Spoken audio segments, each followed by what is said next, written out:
you say, Namatai, you say that you are fatigued. The court sessions have weighed heavily on you. You've been meeting lawyers and reporting for bail. And one statement that you said that has stayed with me for a while, you're saying, even if I'm on bail, I feel the arrest every day. Talk to me about that. Okay, so someone has been reading my tweets. Okay.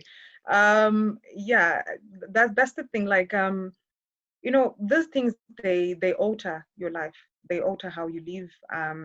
It's very hectic. And I think that we must get to a point, because I've had a lot of people, I think I need to actually address this. It's a great opportunity to address this.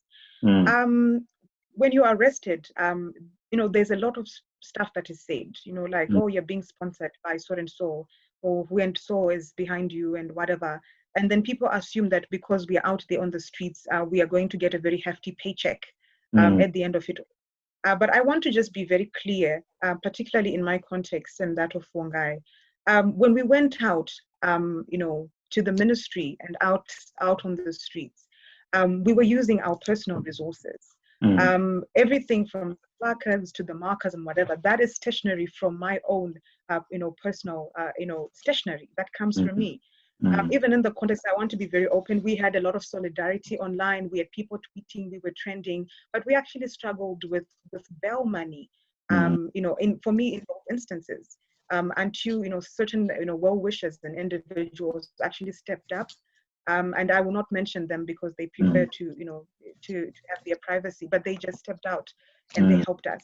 So I want to just say that it's not chocolates and roses, because now, like I keep saying that, I feel the arrest every day because you're put in a situation where you now have to, you know, incur costs, and these are not just financial costs. It's mental costs, it's physical costs. You have to, you know, adjust yourself in ways that people cannot even imagine. You even see the impact and the bearing on your family. I see it on my mother. I see it even on my work, and even on my workmates and my colleagues.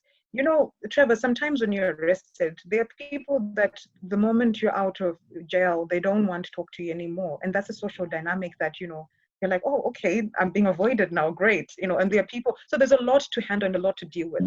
So you actually feel like your life has been altered by that one particular, you know, thing. And for me, like I keep saying, it's been very stressful. And this is how now I've actually begun to understand that, you know, sometimes when you see these activists, they show up and then the next thing they're just quiet.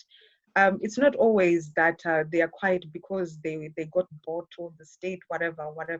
People actually do get tired because it's not just me who was arrested, even my family, you know, feels the arrest.